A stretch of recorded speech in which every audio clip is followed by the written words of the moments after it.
राधे राधे दोस्तों, आपका मेरे YouTube चैनल भक्ति संस्कारम में स्वागत है।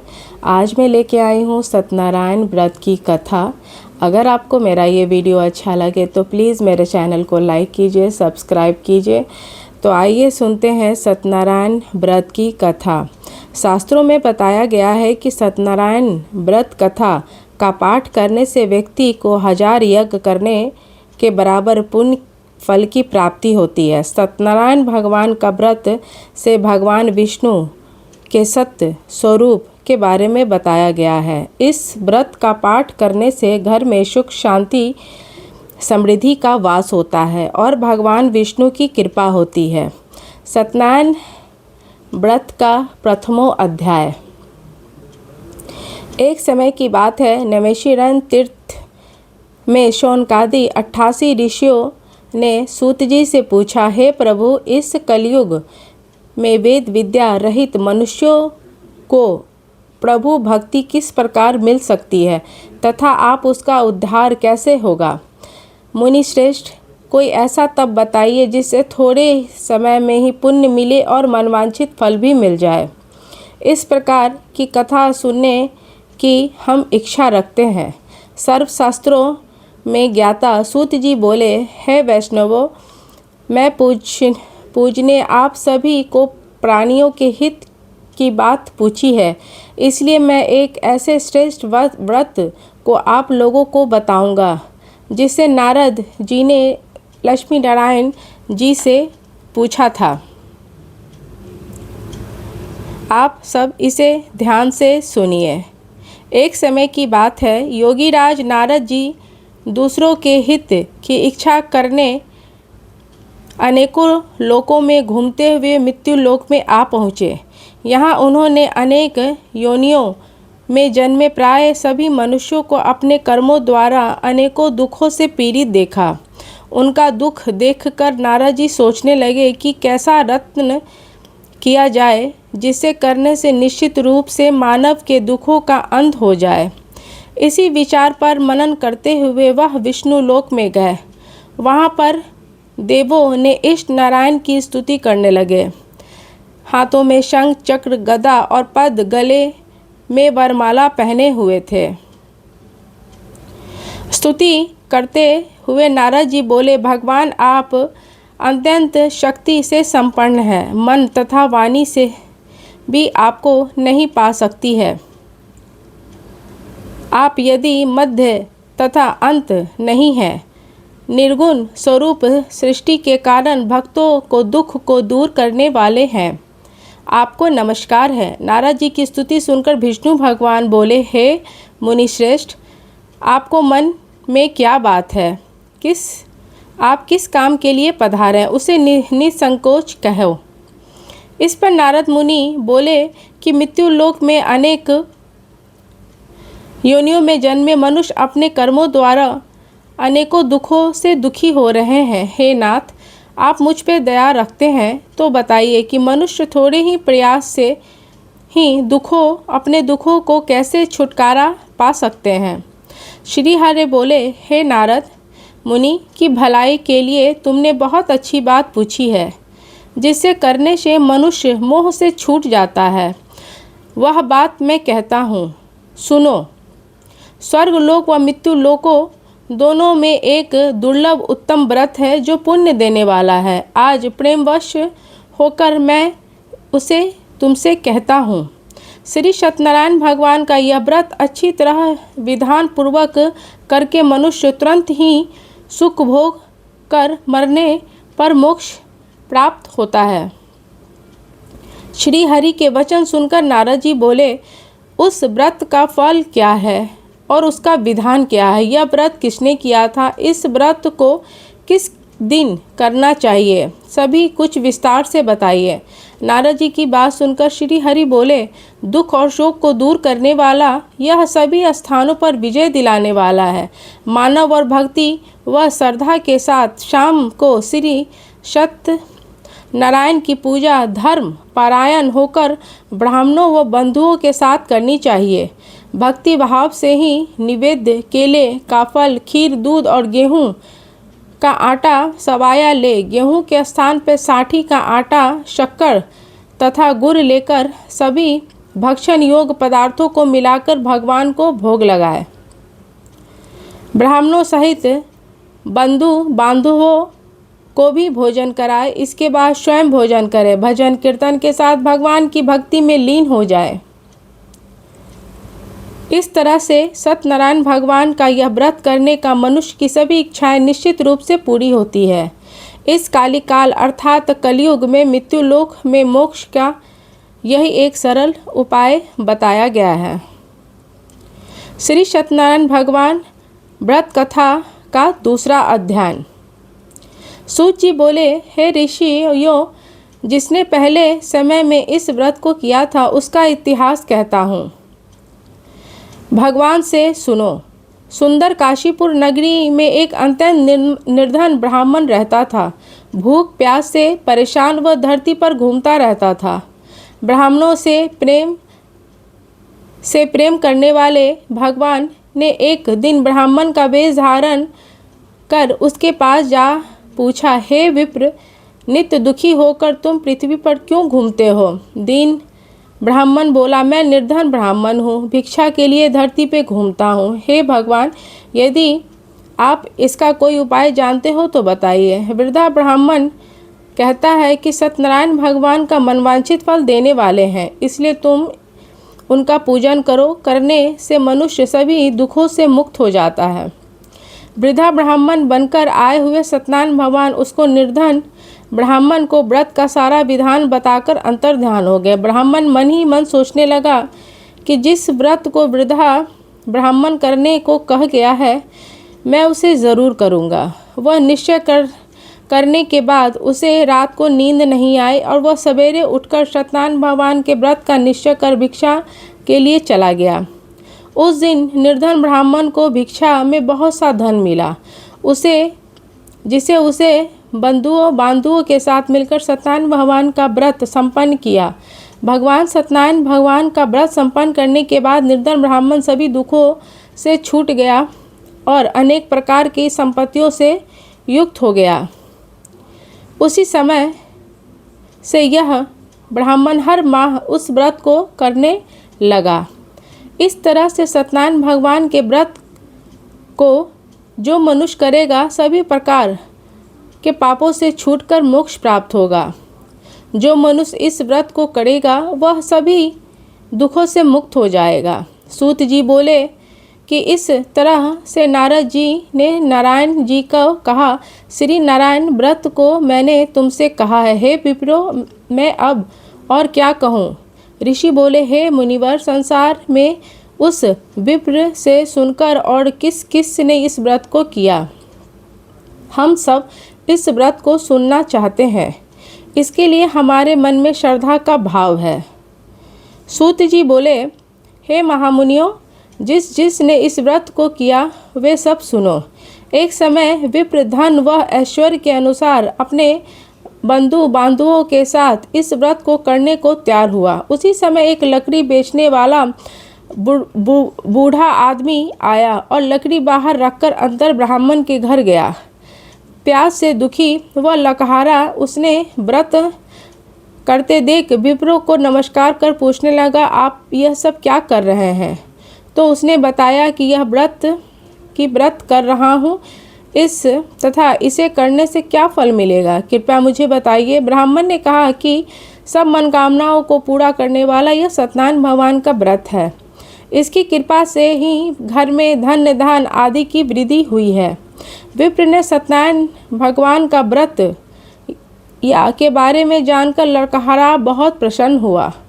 चन्नामृत लेकर वह प्रसाद खाने के बाद अपने घर गया। लड़कहारे ने अपने मन में संकल्प किया था कि आज लकड़ी बेचने से जो धन मिला है उससे श्री सत्यनारायण भगवान का उत्तम व्रत करूँगा। मन में ये विचार कर ले बूढ़ा आदमी सिर पर लकड़ी रख उस नगर में बेचने गया जहाँ धनी लोग रहते थे। उस नगर में उसे अपनी लकड़ियों का दाम पहले से 4 गुना अधिक मिल गया। बूढ़ा प्रसन्न के साथ दाम लेकर केले, शक्कर, घी, दूध, दही, गेहूं का आटा ले और सत्यनारायण भगवान के व्रत की अन्य सामग्रियों को लेकर अपने घर गया। वहाँ उसने अपने बंधु के साथ बुलाकर विधि विधान से सत्यनारायण भगवान का पूजन और व्रत किया। इस व्रत के प्रभाव से वह बूढ़ा लकहारा धन पुत्र आदि से युक्त होकर संसार समस्त सुख भोग अंत काल में बैकुंठ चला गया। तो ये थी पहली अध्याय। अब है सत्यनारायण भगवान की दूसरी अध्याय। श्री सत्यनारायण भगवान की व्रत कथा का तीसरा अध्याय। सूत जी बोले, हे श्रेष्ठ मुनियों, अब आगे मैं कथा कहता हूँ। पहले समय में उल्का मुख नामक एक बुद्धिमान राजा था। वह सत्यवता और जितेंद्रिय था। प्रतिदिन देव स्थानों पर जाता और निर्धनों को धन देकर उसे कष्ट को दूर करता था। उसकी पत्नी कमल के समान मुख वाली और सती साध्वी थी। भद्रशिला नदी के तट पर उन दोनों ने सत्यनारायण भगवान का व्रत किया। उसी समय साधु नामक एक वैश्य आया। उसके पास व्यापार करने के लिए बहुत सा धन भी था। राजा को व्रत करते देख वह विनम्र के साथ पूछने लगा, राजन, भक्तिभाव से पूर्ण होकर आप यह क्या कर रहे हैं? मैं सुनने की इच्छा रखता हूँ, तो आप मुझसे बताइए। राजा बोला, हे साधु, अपने बांधुओं के साथ पुत्र आदि की प्राप्ति के लिए एक महाशक्तिमान सत्यनारायण भगवान का व्रत पूजा कर रहा हूँ। राजा के वचन सुनकर साधु आदर से बोला, हे राजन, मुझे इस प्रकार सारा विधान कहिए। आपके कथा अनुसार मैं इस व्रत को करूँगा। मेरी भी संतान नहीं है। इस व्रत को करने से निश्चित रूप से मुझे संतान की प्राप्ति होगी। राजा से व्रत का सारा विधान सुनकर व्यापार से निवृत्त होकर वो अपने घर गया। साधु वैश्य ने अपनी पत्नी को संतान देने वाली इस व्रत के बारे में कह सुनाया और कहा कि जब मेरी संतान होगी तब मैं इस व्रत को करूंगा। साधु ने इस तरह वचन अपनी पत्नी लीलावती से कहे और एक दिन लीलावती अपने पति के साथ आनंदित और सांसारिक धर्मों को प्रवक्त होकर सत्यनारायण भगवान की कृपा से गर्भवती हो गई। 10वें महीने गर्भ से उसकी एक सुंदर कन्या ने जन्म लिया। दिनों दिन वो ऐसे बढ़ने लगी जैसे शुक्ल पक्ष की चंद्रमा बढ़ता है। माता पिता अपनी कन्या का नाम कलावती रखा। एक दिन लीलावती ने मीठे शब्दों से अपने पति को याद दिलाया कि उनसे सत्यनारायण भगवान के व्रत को करने का संकल्प किया था। उसे करने का समय आ गया है। इस व्रत को करिए। साधु बोले, हे प्रिय, इस व्रत को मैं उसके विवाह के समय करूंगा। इस प्रकार अपनी पत्नी को आश्वासन देकर वह नगर को चला गया। कलावती पिता के घर में रहकर वृद्धि को प्राप्त हो गई। साधु ने एक बार नगर में अपनी कन्या को सखियों के साथ देखा तो तुरंत ही दूत को बुलाया और कहा, मेरी कन्या योग वर्ग देखकर आओ। साधु की बात सुनकर दूत कंचन नगर में पहुंचा। वहां देखभाल कर लड़की के संयोग वणिक पुत्र को ले आया। सुयोग लड़के को देखकर साधु ने बांधुओं को बुलाकर अपनी पुत्री का विवाह कर दिया। लेकिन दुर्भाग्य से की बात है कि साधु ने अभी भी सत्यनारायण भगवान का व्रत नहीं किया। इस पर श्री भगवान जी क्रोधित हो गए और श्राप दिया कि साधु ने अंतदिन दुख मिले। अपने कार्य में कुशल साधु बनिया जमाई को लेकर समुद्र के पास स्थित होकर रत्नासारपुर नगर में गया। वहां जाकर साधु दामाद ससुर दोनों मिलकर चंद्रकेतु राजा के नगर में व्यापार करने लगा। एक दिन भगवान सत्यनारायण की माया से एक चोर राजा का धन चुराकर भाग रहा था। उसे राजा के सिपाहियों को पीछा करते देख चुराया हुआ धन वहां रखकर जहां साधु अपने जमाई के साथ खड़ा हुआ था, राजा के सिपाहियों ने साधु वैश्य के पास राजा का धन पड़ा देखा। वह ससुर जमाई को दोनों को बंधक बनाकर प्रसन्नता के साथ राजा के पास ले गए और कहा कि उन दोनों चोरों को हम पकड़ लाए हैं, आप आगे की कार्रवाई की आज्ञा दें। राजा की आज्ञा से उन दोनों ने कठिन कारावास में डाल दिया और उसका सारा धन भी छीन लिया। श्री सत्यनारायण भगवान के श्राप से साधु की पत्नी बहुत दुखी थी। घर में जो धन रखा था चोर चुरा ले गए। शारीरिक तथा मानसिक पीड़ा, भूख प्यास से इतनी दुखी अन्न की चिंता में कलावती ब्राह्मण के घर गई। वहाँ उसने सत्यानंद भगवान का व्रत होते हुए देखा। फिर भी कथा सुनी और वह प्रसाद ग्रहण कर उस रात को घर वापस आई। माता से कलावती से पूछा कि हे पुत्री, तुम अब तक कहाँ थी, तेरे मन में क्या है। कलावती ने अपनी माता से कहा, हे माता, मैं एक ब्राह्मण के घर सत्यानंद भगवान का व्रत कथा देख के आई। कन्या के वचन सुन लीलावती भगवान से पूजन की तैयारी करने लगी। लीलावती ने अपने परिवार बंधुओं के सहित सत्यानंद भगवान का पूजन किया। उसने वर मांगा कि मेरे पति जमाई को शीघ्र ही घर आ जाए। साथ ही यह प्रार्थना भी की कि हम सब अपराध को क्षमा करें। श्री सत्यनारायण भगवान इस व्रत से संतुष्ट होकर राजा चंद्रकेतु को सपने में दर्शन दिए कि हे राजन, तुम उन दोनों वैश्यों को छोड़ दो और तुम्हें उसका जो धन लिया है वह वापस कर दो। अगर तो ऐसा नहीं करेगा तो मैं तेरे राज्य व संतान सभी को नष्ट कर दूंगा। राजा को यह सब कहकर वह अंतर्ध्यान हो गए। प्रातःकाल सभा में राजा ने अपना सपना सुनाया। बोले, हे मानिक पुत्रों को कैद से मुक्त करा कर ले आओ। दोनों के आते ही राजा को प्रणाम किया। राजा मीठी वाणी बोला, हे महामुनि भावो, भाग्यवश ऐसा कठिन दुख तुम्हें प्राप्त हुआ है, लेकिन अब तुम्हें कोई भय नहीं। ऐसा कहकर राजा ने उन दोनों को नए वस्त्र आभूषण भी पहनाए। जितना धन उसका लिया था उसे दुगुना धन वापस कर दिए। दोनों वैश्य अपने घर को चल दिए। श्री सत्यनारायण व्रत कथा तीसरा अध्याय पूर्णा। बोलिए श्री सत्यनारायण भगवान की जय। श्री सत्यनारायण भगवान कथा का चौथा अध्याय। सूत जी बोले, वैश्य मंगलाचार कर अपनी यात्रा आरंभ की, अपने नगर की ओर चल दी। उसने थोड़ी दूर जाने पर एक दंडी वैश्यधारी श्री सत्यनारायण ने उनसे पूछा, हे साधु, तेरी नाव में क्या है। अभी वानिक हंसता हुआ बोला, हे दंडी, आप क्यों पूछते हो, क्या धन लेने की इच्छा है। मेरी नाव में बेल और पत्र भरे हुए हैं। वैष्णव ने कठोर वचन सुनकर भगवान बोले, तुम्हारा वचन सत्य हो। दंडी ऐसे वचन कहकर वहां से दूर चले गए। कुछ दूर जाकर समुद्र के किनारे बैठ गए। दंडी के जाने के बाद साधु वैश्य नित्य क्रिया के पश्चात नाव में ऊंची उठते देखकर अचंभा माना और नाव में बेल और पत्ते आदि देखकर मूर्छित होकर जमीन पर गिर गया। मूर्छा खोलने पर वह अंत शोक में डूब गया। तब उसका दामाद बोला, आप शोक न मनाएं, यह दंडी का शाप है, इसलिए हमें उनकी शरण में जाना चाहिए, तभी हमारी मनोकामना पूर्ण होगी। दामाद की बात सुनकर वह दंडी के पास पहुंचा और अत्यंत भक्तिभाव नमस्कार कर बोला, मैंने आपसे जो जो असत्य वचन बोले थे उनके लिए मुझे क्षमा कर दे। ऐसा कहकर वो महान शोकातुल होकर रोने लगा। तब दंडी भगवान बोले, हे मानिक पुत्र, मेरी आज्ञा से तुम्हें बार बार दुख प्राप्त हुआ है, तो मेरी पूजा से विमुक्त हुआ है। साधु बोला, हे भगवान, आपकी माया से ब्रह्मा आदि देवता भी आपके रूप को नहीं जानते, तब मैं अज्ञानी कैसे जान सकता हूँ। आप प्रसन्न होइए, अब मैं समर्थ अनुसार आपकी पूजा करूँगा। मेरी रक्षा करो और पहले के समान नौका को भर दो।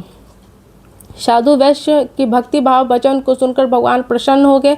उसकी इच्छा अनुसार वरदान देकर अंतर्ध्यान हो गए। ससुर जमाई जब नाव पर आए तो नाव धन से भरी हुई थी। फिर वही अपने अन्य साथियों के साथ सत्यनारायण भगवान का पूजन कर अपने नगर को चल दिए।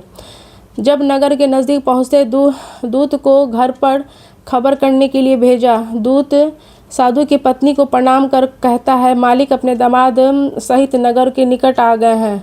दूत की बातें सुनकर